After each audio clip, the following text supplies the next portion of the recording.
di dekat sarana pelayanan kesehatan, misal di dekat rumah sakit, di dekat klinik. Nah, bisa jadi kalau obat tersebut nggak ditanggung BPJS, misalnya dia rumah sakit rujukan atau rumah sakit BPJS atau klinik BPJS, dia nggak ditanggung, otomatis pasien tersebut pasti akan membawa resep tersebut keluar. Nah, dari situ kita bisa siapa tahu obat tersebut disediakan di apotek kita. Gitu. Dengan pertimbangan macam-macam. Kalau di rumah sakit itu kan dia harus order obat, harus disusun dulu KFN-nya. Mungkin nanti kalian belajar tuh pada saat magang. Nanti harus menyusun formularium rumah sakit. Jadi obat-obat yang bisa disediakan di rumah sakit itu terbatas. Nggak seperti di apotek, misal, aku mau order ini. Tapi kalau di rumah sakit itu harus dengan persetujuan. Biasanya ya, kebanyakan sebagian besar tuh pasti harus persetujuan. Atau misal dia harus pengadaan dulu ke bagian harus permintaan dulu ke bagian pengadaannya, seperti itu. Jadi nggak semata-mata dokternya, saya mau pakai obat A, itu harus selalu ada. Kadang juga beberapa nggak bisa di rumah sakit, jadi bisanya di apotek. Nah, di situ adalah salah satu tujuan kita juga, gitu. Selain itu juga ada melayani permintaan alkes, ya kan, alat kesehatan, susu, dan perlengkapan ibu dan bayi, dan serta kosmetik. Nah, permintaan alkes ini misal kayak tensi, nah itu kan masa orang mau beli tensi harus ke rumah sakit, ya kan? Nah, pasti kita sediakan di apotek, dan di sini kita bisa tuh ambil peran di sini. Alkes ini sekarang sudah lagi naik. Sebentar ya. Halo? Halo?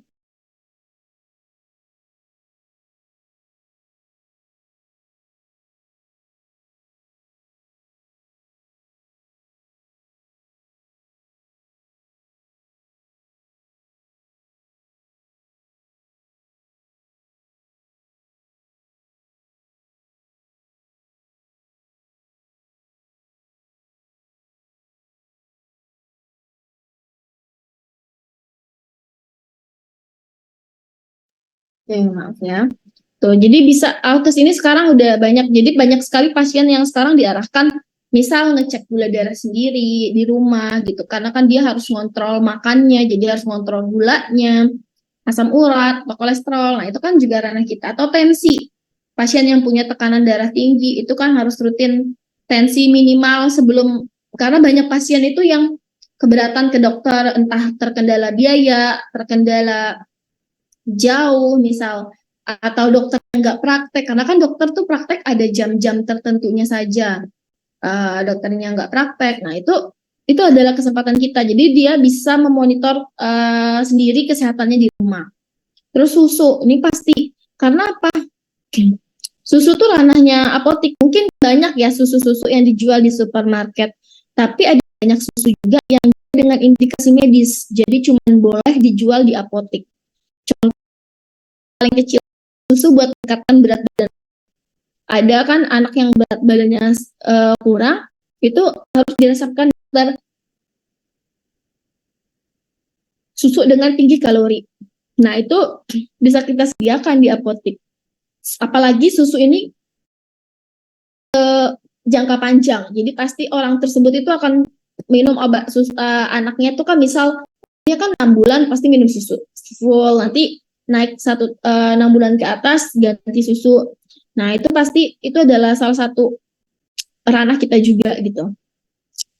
Perlengkapan ibu dan bayi, nah ini pasti di kita di apotek. Nah, terus sekarang kosmetik yang seringkali nggak disadari oleh apoteker, sebenarnya kita nih sangat memiliki kompetensi terkait kosmetik.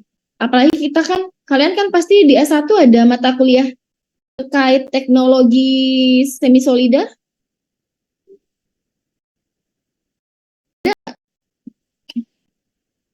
Ada Ibu. Di situ belajar apa aja di semisolid? Nadia, ada. Belajar apa aja di mata kuliah tersebut?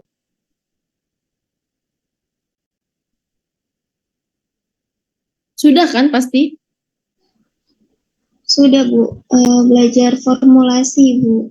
Formulasi apa aja yang Nadia pelajari?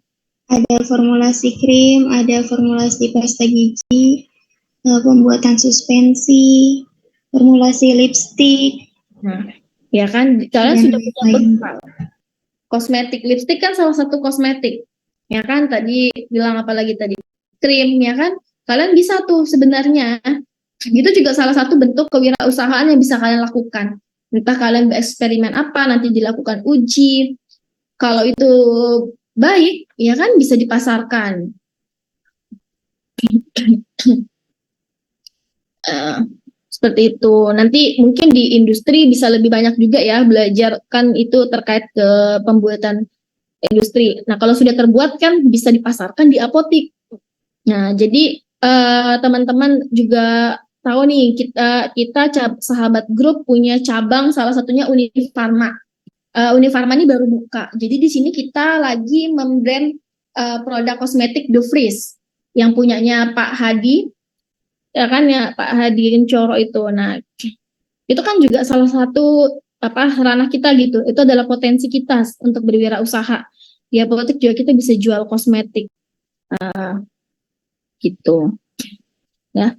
Selain itu yang ketiga, kemudian ada fungsi sosial. Nah, jadi kita bisa berperan untuk memberikan kemudahan dan bisa jadi kita bisa mengurangi biaya obat yang ditebus pasien.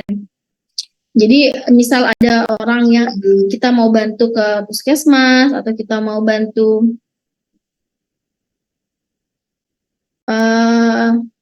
apa namanya kita mau bantu pesankam pasien yang perlu obat kemo misalnya atau pasien-pasien yang apa namanya misal dia rutin minum misal gula terus rutin minum obat gula, nah kita bisa pesankan tuh pasien tersebut karena dia rutin tuh akan minum obat tersebut seumur hidup, jadinya kita bisa tuh jadikan pasien langganan. Kita bisa mengurangi biaya obat yang ditebus pasien.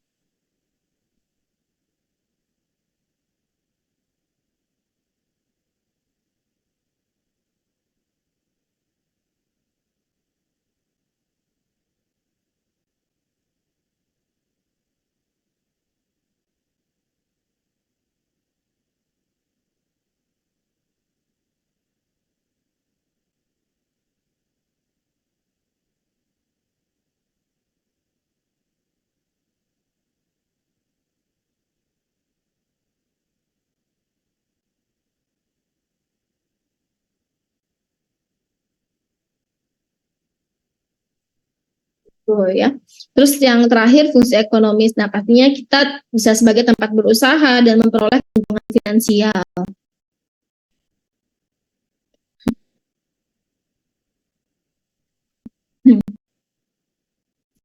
Nah, berdasarkan tujuan di atas, maka seorang apoteker harus bisa bersikap profesional dan bertanggung jawab atas pelayanan yang diberikan kepada pasien. Tidak etis kalau kita seorang apoteker dalam mengelola apotek hanya berorientasi pada keuntungan. Kadang-kala kita juga harus membantu pasien, misal membantu obat pasien yang nggak mampu. Jadi kan kalau di undang-undang kita bisa mengganti obat, misal paten menjadi generik dengan persetujuan pasien dan atau dokter. Kadang kalau misalnya dia nggak mampu, kita bantu carikan yang obat generiknya, misal seperti itu. Ya. Nah, jadi ada proses penting, dua hal penting yang pasti dilaksanakan di apotek. Yang pertama pastinya tadi pengelolaan pelayanan.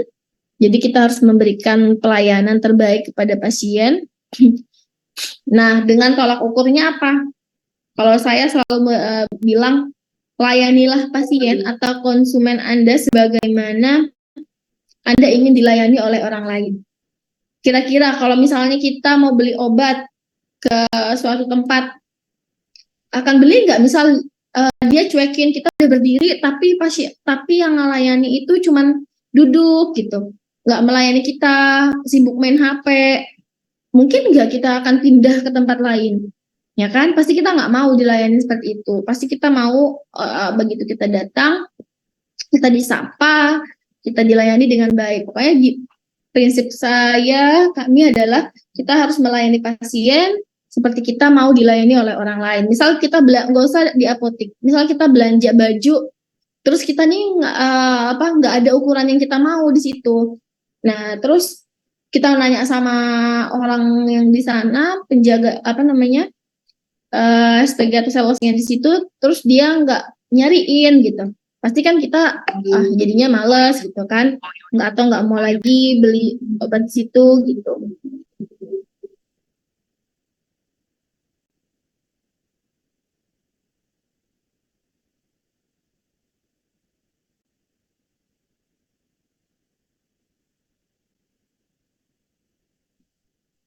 Gitu ya kan, misal belanja ke mall, ya kan, mau beli tas, mau beli di Wardah kayak gitu, pasti kan kita maunya dilayani dengan baik, bukan jutek ya kan, seperti itu. Nah, kualitas pelayanan jangan sampai juga misal orang datang ternyata yang obat yang dia mau malah nggak ada, kosong kosong kosong. Nah, makanya kita coba tawarkan untuk memesankan obat yang pasien perlukan.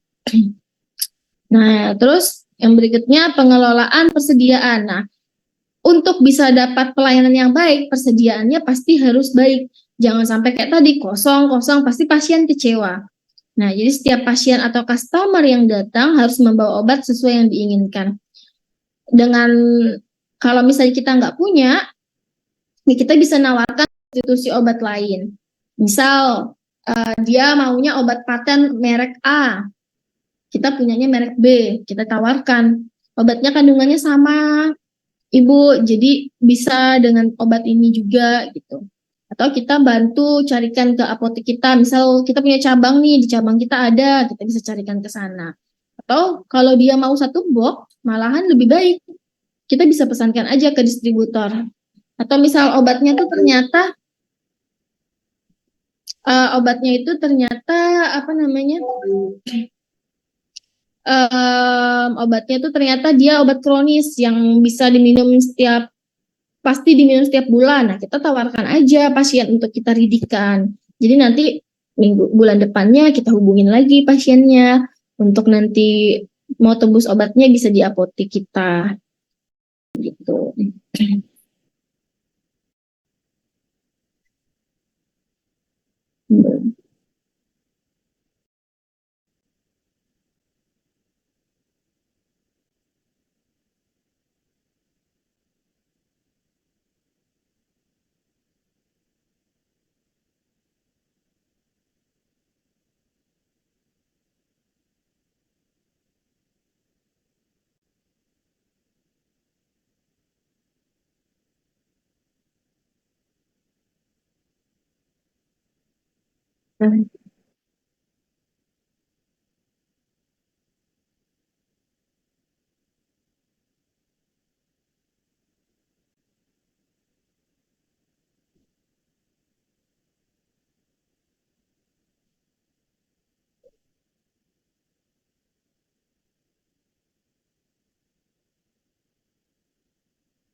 Oh. Sampai sini ada yang mau ditanyakan dulu?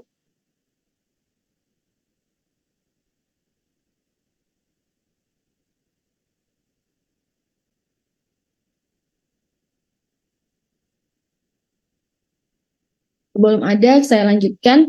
Nah, untuk bisa menjadi sukses di apotek, pastikan pertama kita sudah bahas kemarin lokasi, SDM pastinya. Kalau lokasi, misal ya udah deh, saya maunya cuma di menengah ke bawah, cuma di daerah dekat rumah, ya udah nggak apa-apa. Yang penting kita berarti harus di harga. Berarti kalau menengah ke bawah, harga kita harus murah. Nah, pasti yang nggak kalah penting, kita harus SDM-nya harus cukup atau harus baik. Nah, untuk dapat SDM yang baik, ya kita harus memberikan pelayanan yang baik. Pelayanan yang baik ini tergantung dari SDM yang kita miliki. Pelayanan kita baik itu juga bisa tergantung dari adanya kualitas pelayanan kita. Nah, kualitas persediaan kita, kalau misalnya cukup, lengkap, pasti orang akan ke sana, oh itu apoteknya lengkap. Pelayanan itu juga didukung oleh komunikasi atau link. Jadi kalau kita punya banyak link, misal ke rumah sakit, ke klinik, gitu, ke puskesmas, posyandu, seperti itu.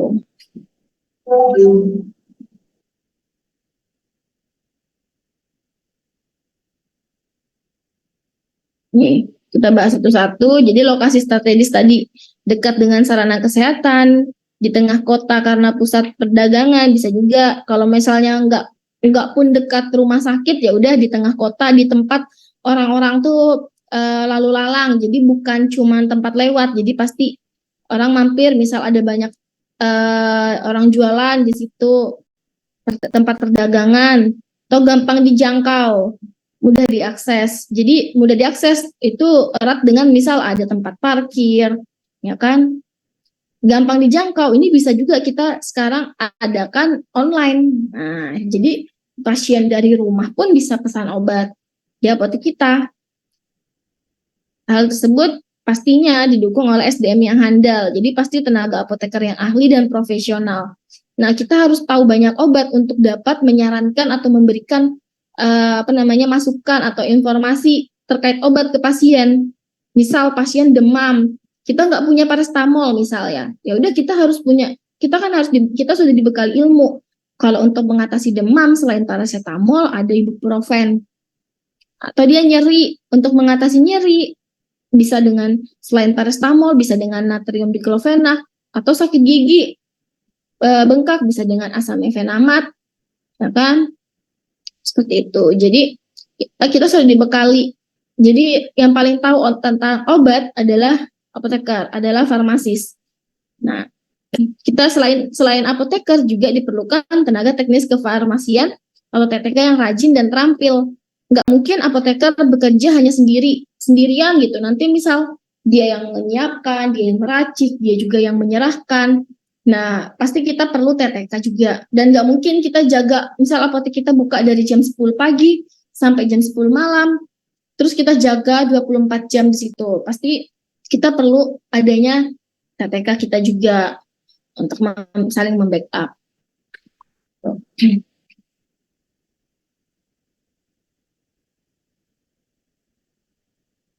SDM yang baik bisa juga didukung dengan manajemen apotek yang baik, dan pasti kita bisa melihat peluang usaha. Jadi setiap tempat itu obat yang sering rutin digunakan itu pasti berbeda karena daya tangkap atau setiap orang, kemampuan orang juga itu berbeda. Misal kalau simpelnya di tempat saya itu pakainya lansoprazol merek A, misal Dobrizol. Nah, tapi di kota sini, nah itu lebih banyak orang yang pakai Lancit atau Lapras seperti itu. Nah, dan masih banyak lagi yang lainnya gitu. Nah, itu beda. Atau amlodipin biasanya apalagi tuh ya, misal kayak kita banyaknya orang dengan usia lansia, pasti kan orang lansia tuh cenderung dengan saya maunya obat dengan kemasan ini, walaupun dia tuh sama, misal amlodipin pabriknya Dexa sama Hexfam sama Novel, dia maunya saya cuma mau yang Dexa, misal kayak gitu. Nah, kita mau kasihkan yang Hexfam itu nggak mungkin. Nah, biasanya saya melihat indikatornya itu dengan, jadi adakan buku penolakan di apotek. Jadi kita tulis tuh apa saja yang sudah kita tolak. Misal kejadian itu berulang, nah kita harus mempertimbangkan untuk mempersiapkan obat tersebut.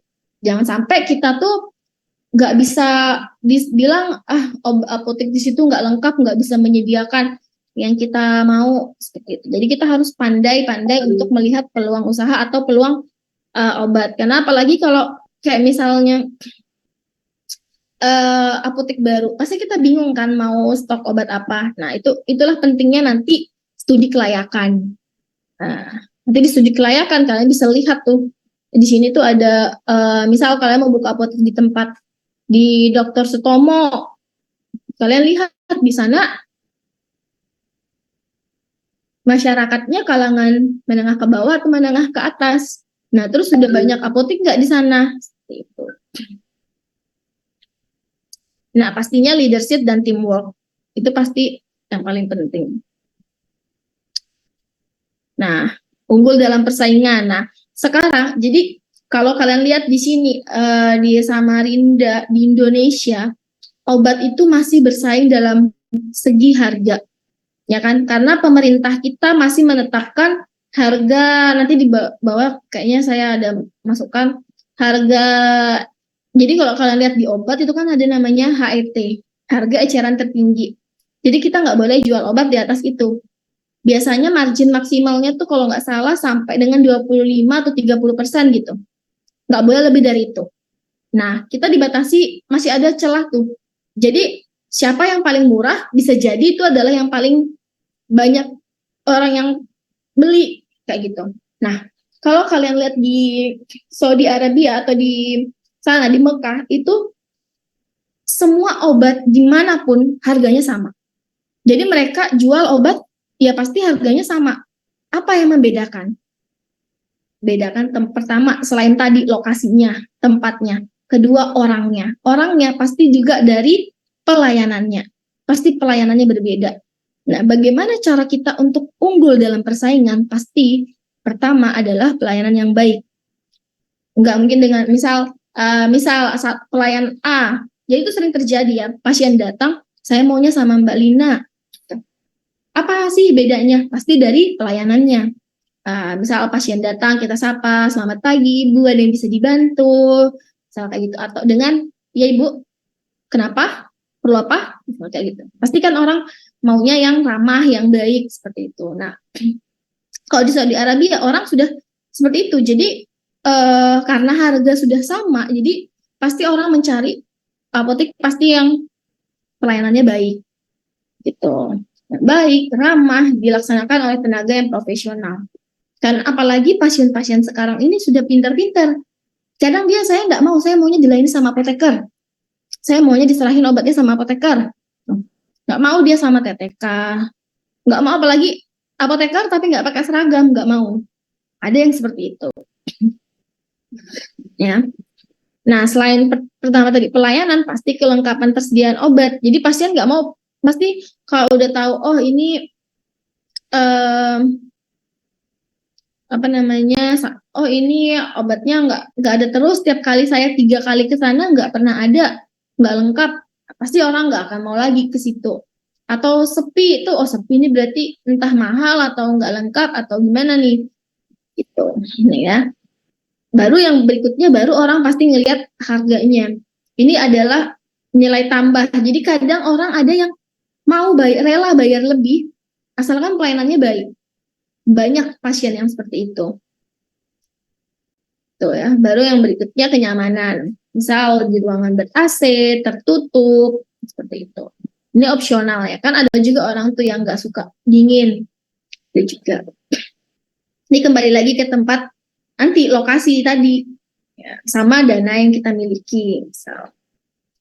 Baru yang berikutnya manajemen yang handal dalam mengelola apotek. Jadi bisa menjadi problem solver. Jadi misal setiap kali pasien datang dengan keluhan apapun, kita harus bisa memberikan rekomendasi obat. Gitu ya. Pokoknya jangan sampai pasien itu datang, terus dia pulang juga dengan tangan kosong. Seperti itu. Jadi minimal atau dia tahu gitu harus kemana. Misal dia harus ke dokter, atau dia ini udah nggak bisa lagi, atau ada warning-warning simptomnya. Nah itu tugas kita untuk menyampaikan atau mengobati pasien.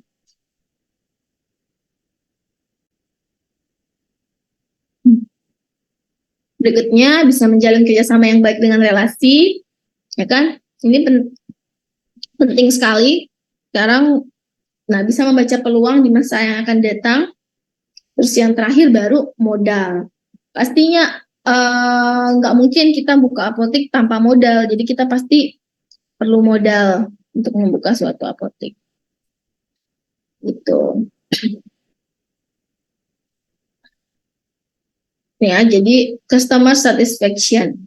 Kalau perlu kita harus buat kritik dan saran atau indikator satisfaction pasien, apakah pasien itu puas atau enggak dengan pelayanan kita. Nah, kalau dia puas ya kan, pasti dia akan menjadi marketing kita. Jadi sekarang itu adalah mode to mode. Jadi satu, misal kita baik, pasti orang akan oh di sana pelayanannya dengan apoteker, pelayanannya di sana bagus, pasti dia akan sampaikan. Tapi kalau jelek, jadi ya kalau misalnya baik di versus jelek itu 19 kali lipat lebih banyak orang akan menyampaikan kalau pelayanan kita buruk dibandingkan baik. Jadi makanya kenapa kita harus selalu memberikan pelayanan yang baik agar pasien tersebut atau konsumen tersebut bisa secara tidak langsung menjadi marketing apotek kita.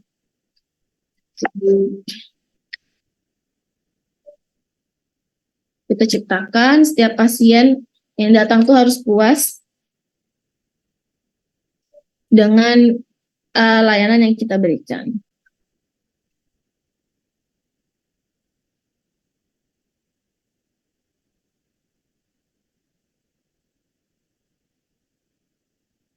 Nah, ini tadi ya. Nah, fungsi ekonomis yang tadi, apoteker dalam mengelola apotek diberikan hak untuk memperoleh keuntungan dari pelayanan kefarmasian yang dilaksanakan. Nah, ini tadi keuntungan penjualan obat itu 15 sampai dengan 25%. Jadi misal harga HNA PPN sama PPN ya, karena nggak mungkin kan PPN kita semuanya tanggung, PPN sekarang apalagi sudah 11%. Nah, dan sekarang semua pasti perlu bayar pajak. Jadi misal 10.000 dikali PPN 11%, ya kan ditambah 25%. Nah, baru kemudian ada lagi dari keuntungan jari jasa meracik. Nah, jangan lupa kita pertimbangkan harga puyol sama harga kapsulnya. Nah, berapa? Misal 1.000 per bungkus, per kapsul. Nah, baru salep. Salep itu kan pasti pakai pot salep tuh. Ya kan habis diracik. Nah, itu berapa? Biasanya 15.000 per pot. Ini opsional, tergantung masing-masing tempat. Nah, konsultasi obat. Nah, ini yang selalu, yang sampai detik ini tuh masih, saya rasa kayaknya masih gratis ya. Beda sama dokter ya. Kalau pasien ke dokter pasti bayar konsultasi jasa dokter. 100, 50, 300 ya kan. Tapi apakah sudah ada penetapan untuk konsultasi obat dengan apoteker? Sampai saat ini masih gratis sih setahu saya. Tuh. Yang bisa jadi pertimbangan lainnya, keuntungan lainnya adalah dari diskon pembelian obat. Jadi kalau kita beli banyak, biasanya kita bisa dapat diskon 2,5 sampai biasanya ada yang 10%.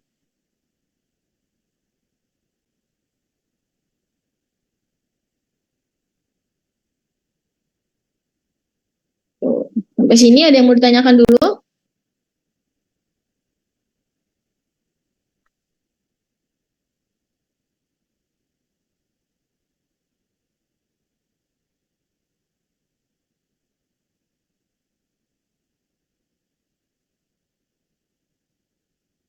Ada yang mau ditanyakan?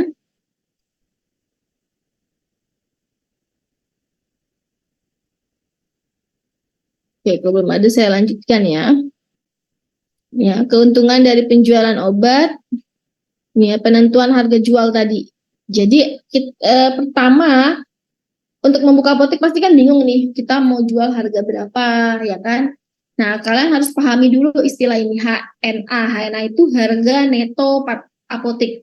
Jadi harga yang ditentukan pabrik sebelum pajak. Nah, ini biasanya sama, semua pasti sama. Misal HNA-nya 50.000. Baru kemudian ada HNA PPN. Jadi harga neto apotek plus PPN, pajak pertambahan nilai. Ini masih saya tulis 10%, harusnya sekarang sudah 11% per bulan apa kemarin? Bulan April kayaknya. Ini 11%. Ini HNA PPN itu namanya harga pokok pembelian atau HPP obat. Ya. Baru ada Itu kan harga pokok pembelian. Jadi kita belinya ke PBF harga segitu. Nah, terus ada lagi namanya harga jual. Nggak mungkin dong kita jual, kita nggak untung. Nah, jadi itulah yang tadi diberikan apa namanya range sama pemerintah 15 sampai 25% biasanya. Nah, misal tadi HN PPN 10.000 dikali 11%. Jadinya berapa tuh? 10.000 ya kan? 10.000 dikali 11% jadinya 11.100. Nanti baru habis itu dikali lagi. Misal kita mau faktor harga 15% dikali 1,15 jadi 12.765. Pasti pembulatan tergantung nih ke atas atau ke bawah. Tapi jadinya satu stripnya misal 13.000. Nah, gitu. Jadi kita bisa dapat keuntungan 15%.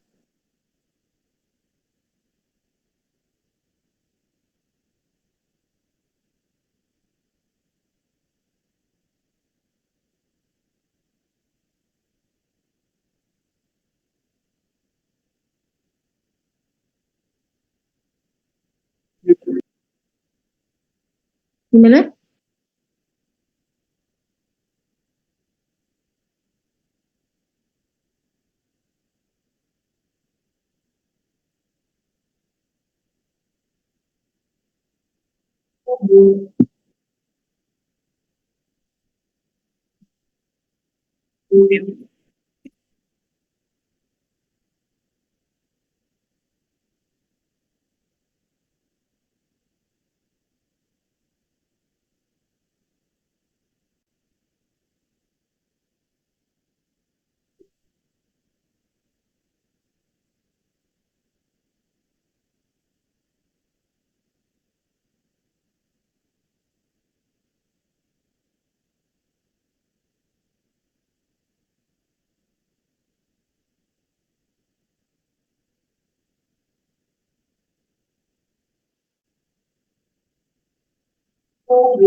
Ya, jadi faktor apa yang tadi ya antara 15 sampai 25 entah dari harga apotek sekitar, misal di sekitar aja harganya 20%, jangan sampai kita kasih harga 25%.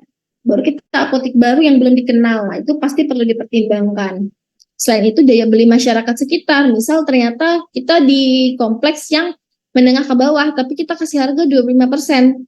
Ya, pasti orang cenderung mungkin sekali aja tuh beli terus nggak akan lagi kembali karena tahu harganya mahal. Itu.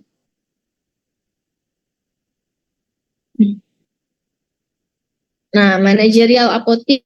Nah, jadi laporan manajerial itu ada banyak. Ini opsional, tapi ini sebagian besar pasti ada laporan penjualan. Terus dari laporan penjualan ini tahu nih laba dan ruginya apotik. Nanti ada laporan pembelian, perhitungan HPP, marginnya berapa, sama pasti biaya operasional. Baru nanti kita bisa tahu rugi atau laba dari cash flow tersebut. Nah, laporan dibuat setiap bulan untuk melihat kinerja apotek sehingga kita tahu apotek kita untung atau rugi. Ini di samping itu biasanya juga ada dibuat laporan keuangan, laporan cash flow atau laporan neraca laba rugi.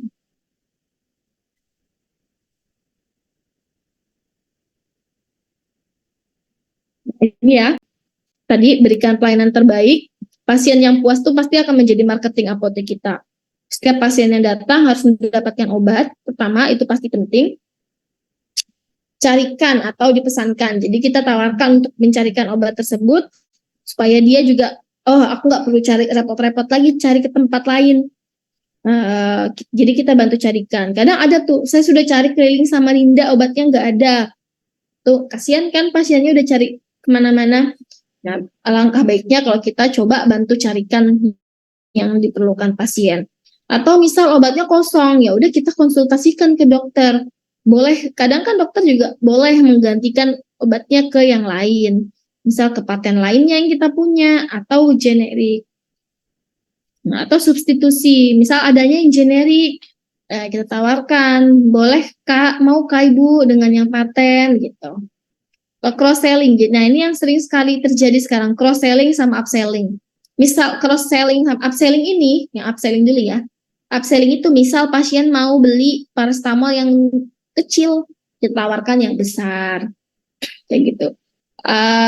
Kalau cross selling biasanya kalau misal kita tawarkan yang lain, nggak ada paracetamol, kita kasih yang ibu mau ke obat demam yang lain yang juga bisa menurunkan demam, bisa sebagai anti nyeri juga, ada ibuprofen, seperti itu, cross selling.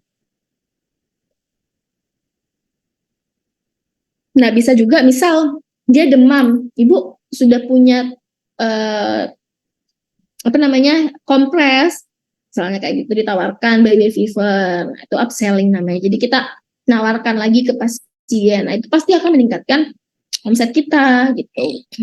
Vitaminnya ibu sudah atau belum, misalnya kayak gitu.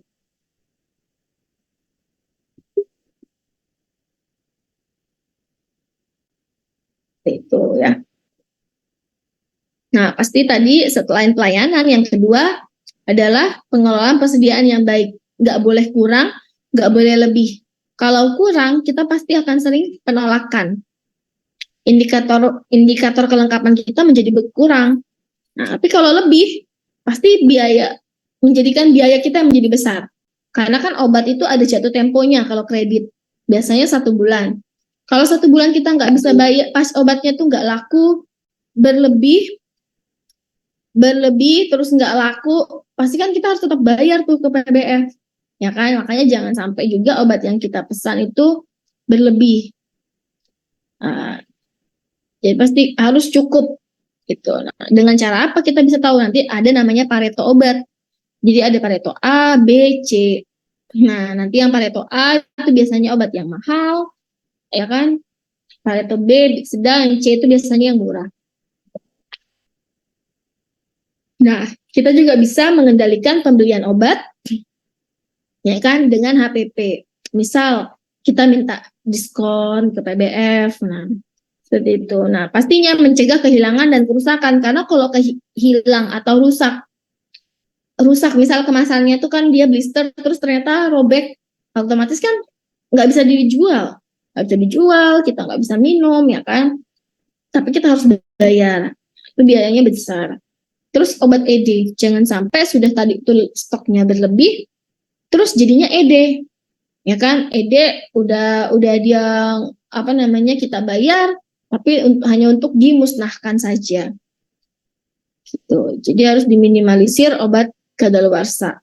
Makanya kenapa kita kalau nerima barang, mungkin kemarin sudah disinggung juga dengan Pak Heri, kita kalau nerima barang itu harus memperhatikan waktu kadaluarsa. Jangan sampai misal kita beli ternyata dia kadaluarsa 3 bulan lagi. Nah itu berarti jangan diterima, karena kecuali kita memang yakin obat tersebut bisa habis dalam waktu 3 bulan. Tapi misal kita apotek baru, ya pasti semua orang pasti punya pertimbangan, misal minimal 1 tahun. Atau kita juga bisa tuh nego ke distributor. Ini kalau nanti ED bisa diretur enggak? Kayak gitu. Karena masing-masing distributor itu juga punya apa namanya kebijakan untuk bisa retur. Biasanya ada yang 3 bulan, ada yang 1 bulan, ada yang retur pas bulan ED, ada yang 6 bulan sebelum ED. Nah itu penting tuh, jangan sampai sebenarnya PBF itu sudah memberikan ke apa ya namanya kenyamanan untuk bisa retur, jangan sampai kita malah membiarkan obat tersebut ED. Nah itu, karena ada juga PBF yang dia bisa retur di bulan ED. Jadi misal dia ED di bulan ini, bulan apa nih? Oktober. Berarti dia biasanya awal bulan dia sudah datang buat ditukar dengan yang ED jauh atau dikembalikan atau bagaimana, itu tergantung kebijakan masing-masing apotek. Seperti itu.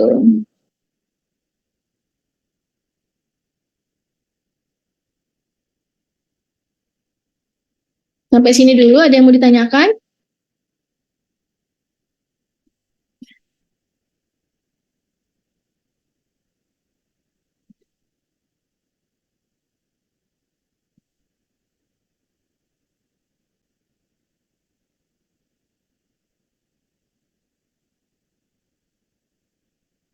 Belum ada. Nah, baru yang ketiga, strategi untuk meningkatkan penjualannya adalah marketing. Jadi kita kerjasama dengan rumah sakit, klinik, apotik, dokter, dan tenaga kesehatan lainnya. Nah, baru kerjasama dengan perusahaan farmasi dan distributor. Nah, sama kita bisa membuat program penjualan tuh. Bisa untuk branding atau bundling. Nah, itu tergantung masing-masing. Nah, karena kita bahas kewirausahaan, entrepreneurship, berarti kalian harus bisa menjual tuh. Bagaimana caranya menjual? Nah, seperti itu. Nah, berdasarkan tujuan yang tadi, ya kan, pasti kita harus bersikap profesional dan bertanggung jawab atas pelayanan yang kita berikan kepada pasien atau konsumen. Tidak etis kalau seorang apoteker itu hanya berorientasi pada keuntungan. Jadi kita harus juga membantu pasien. Nah, kemungkinan dari saya mungkin nggak ada ujian nanti, tapi saya akan memberikan tugas ini, studi kelayakan apotik. Kira-kira total mahasiswanya ada berapa, Hikmah? 150 ya? Iya Ibu, sekitar 150-an Bu. Satu kelasnya berapa? Kalau dari kelas B itu 54 orang Bu. Kalau kelas A, berarti sekitar 50-an ya setiap kelas ya. Mohon izin Ibu, tapi kelas C hanya sekitar 47-an Ibu. 7, sebentar saya susun dulu ya.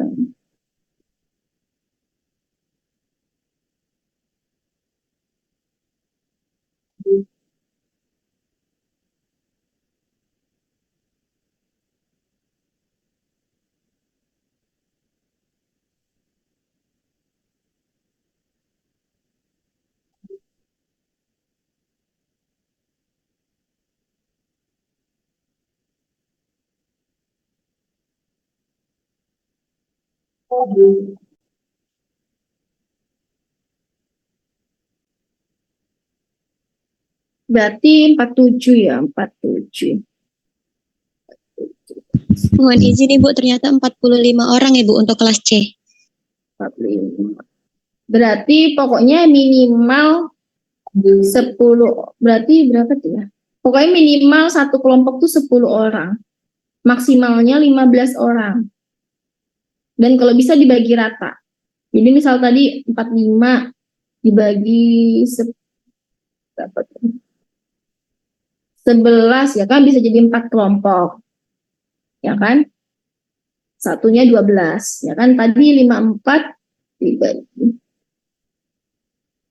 11 juga bisa 5 kelompok nanti. Kan?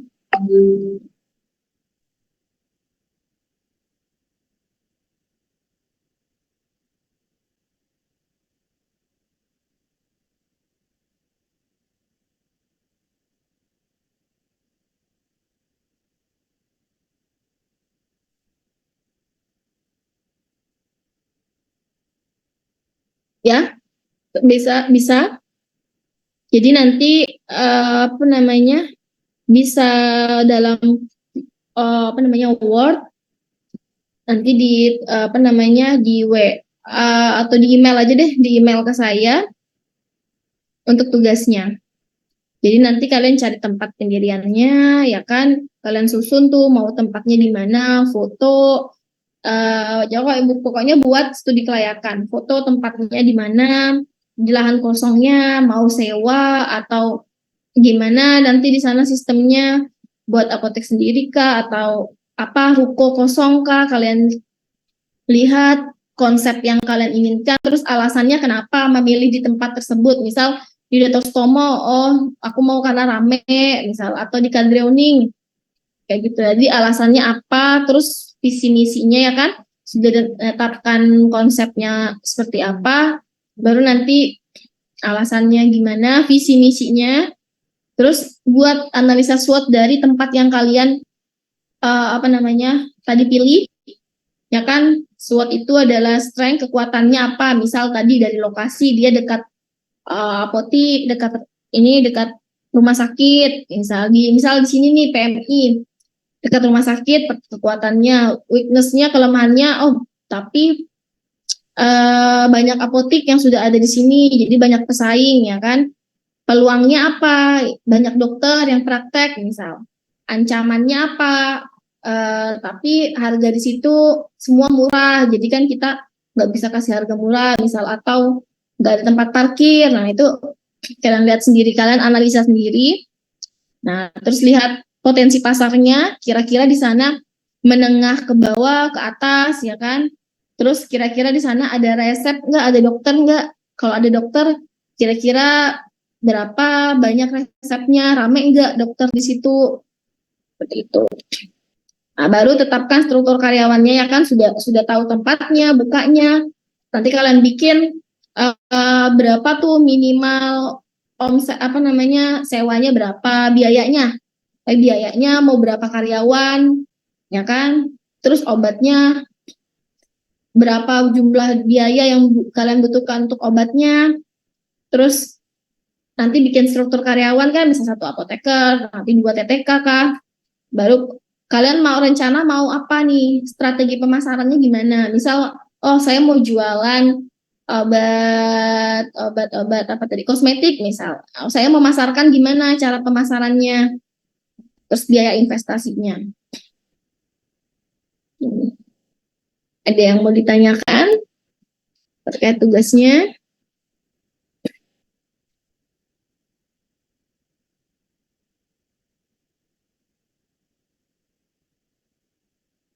Untuk deadline pengumpulannya kapan ya Ibu? Deadline-nya karena ini pasti panjang ya, dan kalian ini jadi ya sampai selesai selesai nanti. Berarti kan masih tinggal 4 atau 5 pertemuan ya. Nanti pas pertemuan terakhir deadline-nya ke email saya. Nanti saya WA ke Hikmah email saya apa. Baik Ibu. Ada yang mau ditanyakan?